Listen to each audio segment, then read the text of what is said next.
Yeah, baby girl, you're so damn fine. No, wanna know if I can get it. Hey y'all. It's been a minute since I recorded. So anyway, I'm just here to talk about Joe Budden. Because he's been making headlines, I would say, for the past couple of days here in regards to the breakup of the JBP boys, back to business of the Joe Budden podcast, which I am a listener of the podcast and I am a fan of the podcast.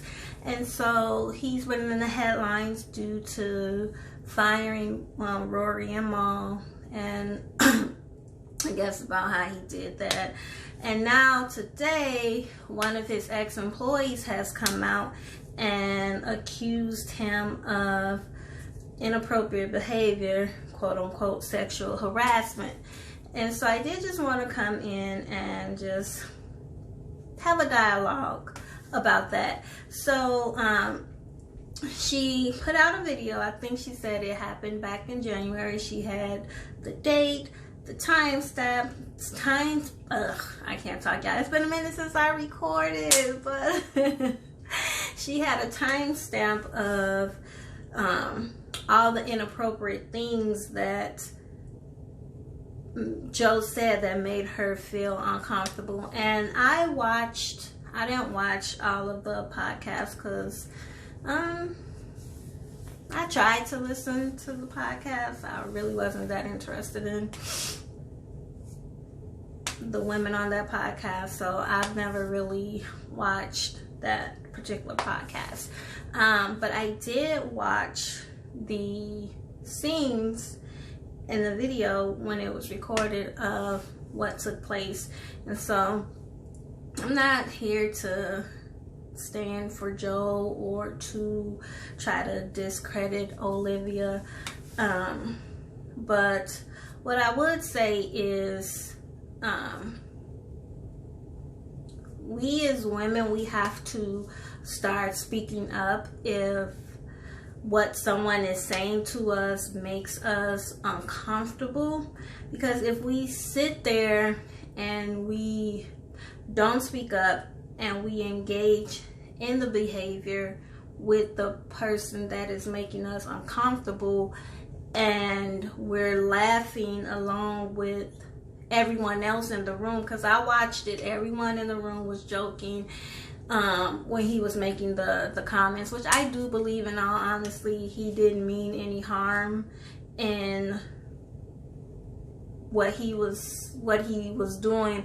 I think he was just joking, and since he had a rapport with the other two ladies, because he did mention that, since he had a good rapport with the other two ladies on the podcast, and they were all joking, that maybe he felt like he could joke with Olivia that way as well.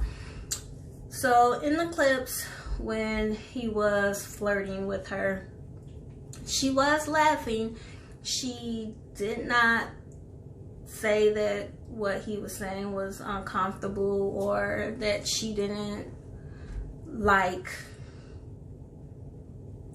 what he was saying to her, basically. So if you're engaging in it, how is that person going to know that what they're saying to you, or if they're making you feel uncomfortable, that, oh my God, yeah, I haven't recorded in so long, but I'm just saying, like, so how are they gonna know that they're making you feel a certain type of way if you're verbally not expressing that to that person, and they see you laughing, the whole room is laughing, everyone is laughing, so in their head they're probably thinking, she doesn't have an issue with this, she is laughing along with me, so I will continue to flirt, like, in a jokingly matter with this particular person. And I would just say, like, we are not mind readers. Men are not mind readers, and so we as women, we need to start speaking up more for ourselves, not taking up for Joe, because I can't say how she felt or how his comments made her feel, but from what I watched on that podcast, she was laughing along with everyone else in the room. Like, everyone else in the room, they were all joking. That's what I got from it. So I would just say, like, just speak up more. If somebody is crossing a personal boundary for you, then let that particular person know, because everybody has boundaries. What may not affect one person may affect another person. That's what makes us all individuals. So if someone is crossing your personal boundary, speak up. Don't be afraid to speak up and let them know that they are crossing that boundary. And trust me, I've been there before. Like, I've had a male coworker who liked me, and every day this male coworker would come, hug me, and sniff me, and it used to irk me and get on my nerves so bad. But I never said nothing. So instead of expressing that to him, that I didn't like that, I would just hug him back, smile, and engage in conversation with him. So in his mind, he's thinking, well, she's not telling me she doesn't like it, so she's okay with it. Like, I'm not doing anything wrong. But me telling everybody else but that person, like me telling coworkers that I have an issue with it, and not going to that person who was doing something that I didn't like, they had no idea that I didn't like it, because I was continually engaging with them. And so, like, one coworker was like, well, I can see why he don't know that you don't like it, because you're not telling him that. You're still smiling, you're still engaging with him, you're still hugging him. So how is he going to know that you have an issue with it? And that made perfect sense once they said it. So that's what I would say here. Not saying that she doesn't feel like she was sexually harassed or whatever made her feel uncomfortable.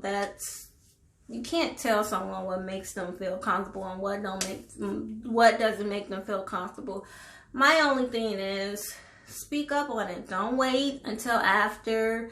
Like, let them know right then and there, so they can protect. You can protect yourself, and also they can improve their behavior in the way that they talk to you and interact with you.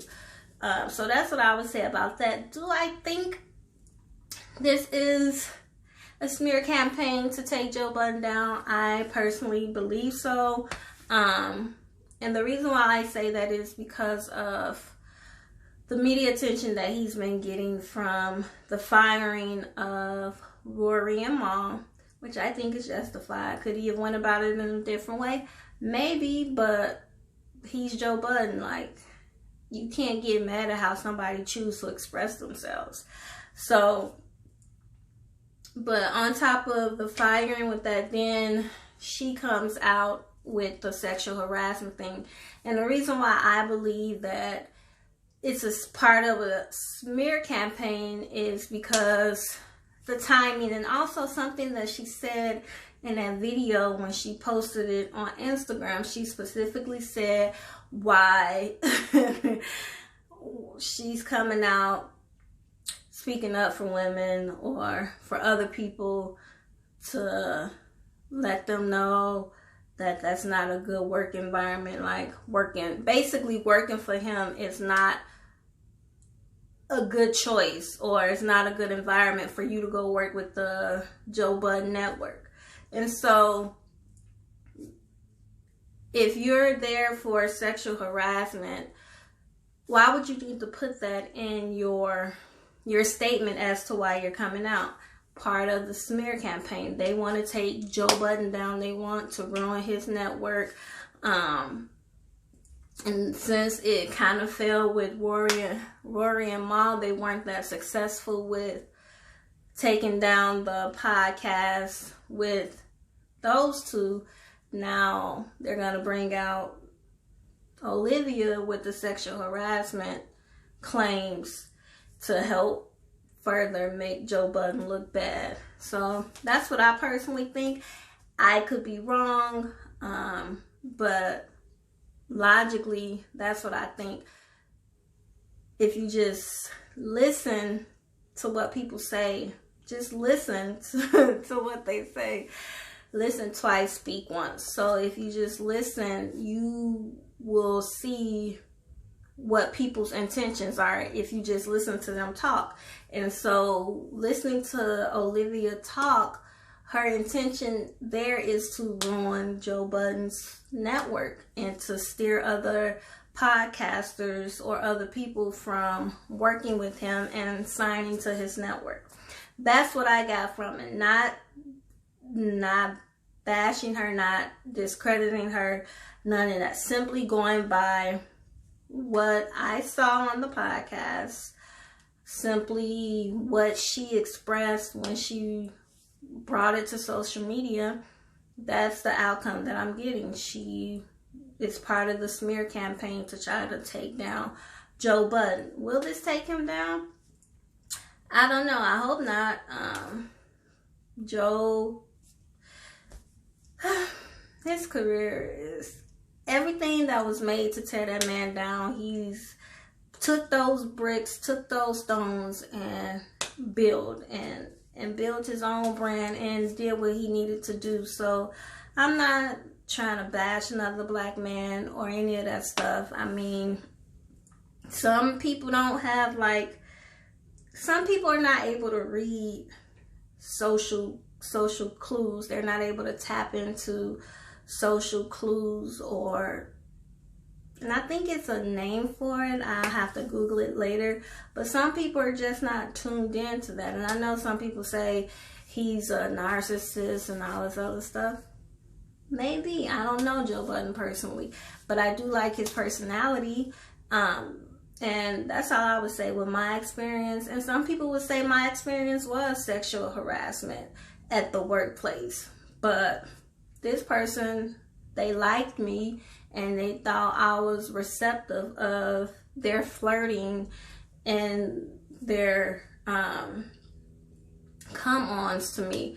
And I never said nothing, so they never knew not to do that they were crossing a boundary, because I never expressed that.